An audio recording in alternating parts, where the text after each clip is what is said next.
Hi guys, welcome to Cultivate Joy. I'm Summer. And I'm Ethan. And together we're converting a school bus into a tiny home on wheels. Our focus after laying down our subfloor was to get the bus ready for winter and the rainy season here in the Pacific Northwest. So we turned our attention to the roof of our bus to try and prevent leaks. We had sealed every seam and rivet with Flex Seal a few months before, so we cleaned and scuffed again and sealed the whole roof with a waterproof silicone coating.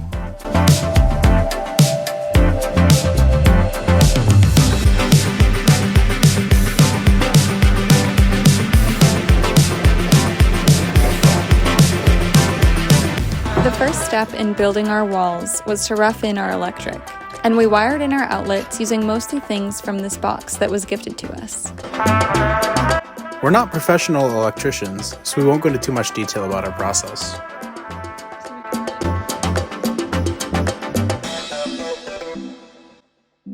Before we moved forward with our walls, we had to figure out how we were going to try and cut back on mold and condensation. And we decided to use our handy sheet of plastic behind the 2x4s, with construction adhesive forming barriers around the holes we'd be drilling through them. Before we deleted our lower windows, we tinted them with 5% limo tint, so they would just look black from the outside.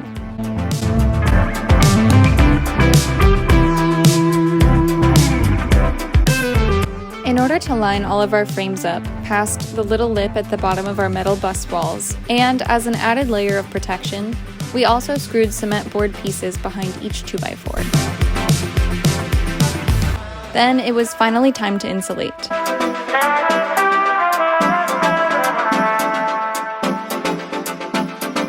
We used rigid foam board insulation, which is probably the messiest possible choice, and spray foamed with a handheld canister in any little areas that weren't packed tight.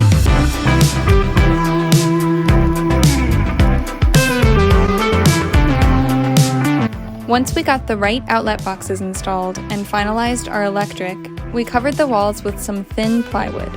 For the walls that aren't covered by cabinets, we plan to install some pine boards over this plywood before we paint.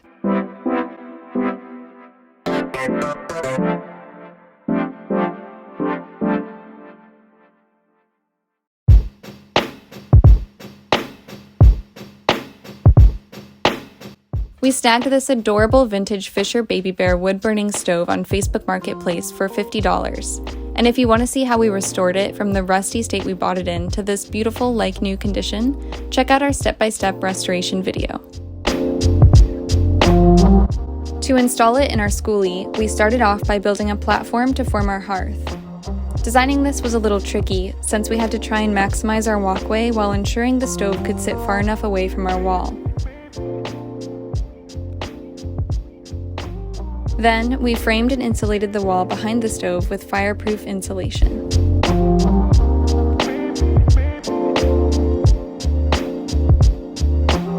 We readied both surfaces with cement backer board and started tiling the wall just high enough to install our stove.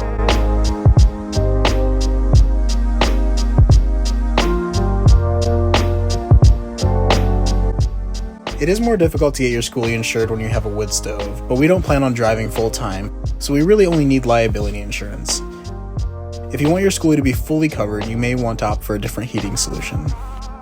To cover the base of our hearth, we gathered a ton of flat rocks and scrubbed them clean. Saving space for the legs of our stove, we spread mortar all over the platform and went to work pressing the stones into it like puzzle pieces.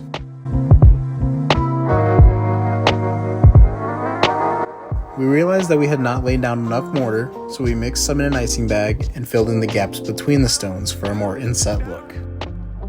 To get that wet rock look, we painted a layer of enamel over each one.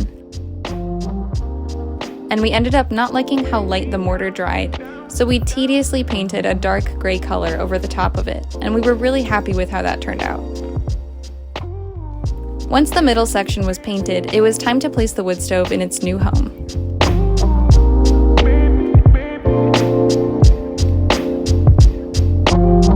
For our chimney, we went with a single-walled pipe to maximize the heat output, and used a double-walled section for the top to minimize heat transfer to the metal roof.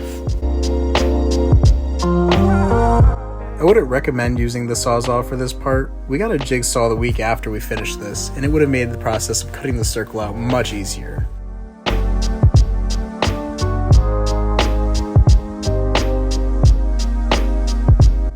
After we threaded our pipe through the hole in our ceiling, we fitted our chimney with a high temp resistant silicone boot to guard against wind and rain. We really love our little wood stove, and it's kept us warm in the bus all winter long. It's so cozy and really efficient, and we love to use the cooktop to boil water for tea or for simmer pots full of oranges and cinnamon.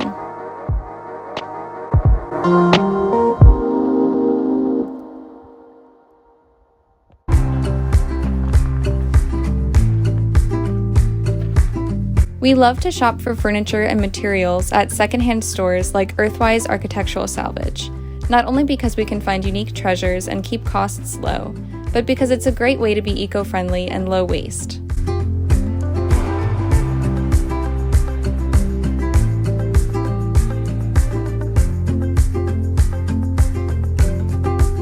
We found all of these cabinets at Habitat for Humanity for a grand total of around $50.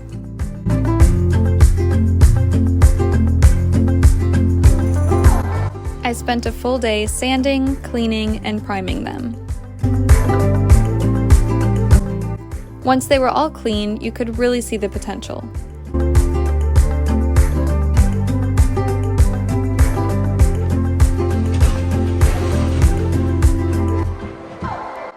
After we miraculously squeezed them through our bus door to join one more unit that we found at Earthwise, we disassembled them to paint them mountain olive green. Before we put all our doors back on, we started to work on putting our floor in. We actually were lucky enough to find some LVP waterproof flooring at Habitat for half the price of the stuff at Lowe's, and it was the perfect color and size for what we wanted.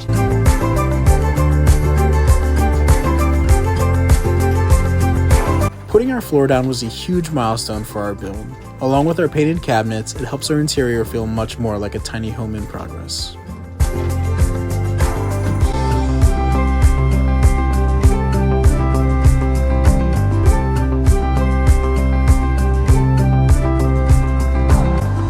Our Skoolie conversion has ended up taking a lot longer than we anticipated, which, as we've learned, is totally normal. Ethan and I both work full-time, and I'm enrolled in a full-time academic program, so it's difficult to balance this project with all the other things we want to be doing, especially in the winter months when the sun disappears around 4 p.m. This past year has also been really full for us in the best way. My mom moved out to Washington State where we live, and we've been working together to build a good life out here and start our homestead. We got married in June, shout out to all our friends and family who drove up a mountain road to be there, and of course that took a lot of planning and budgeting. And we even got to fly home to Ohio for our best friend's wedding. If you're in the same boat and your Skoolie build seems to be crawling along, know that it's totally normal. A project this big is going to take time. It's hard not to have anxiety about the timeline of our build, but we're so excited for our vision to finally come to fruition this year, and we know it's all going to be worth it. Thank you guys so much for watching. We're super excited about future videos when we can start decorating and our Skoolie actually starts looking like a tiny home, so make sure you're subscribed to see those. And if you're building a Skoolie, drop your handle below so we can follow you guys. See you next time. Bye.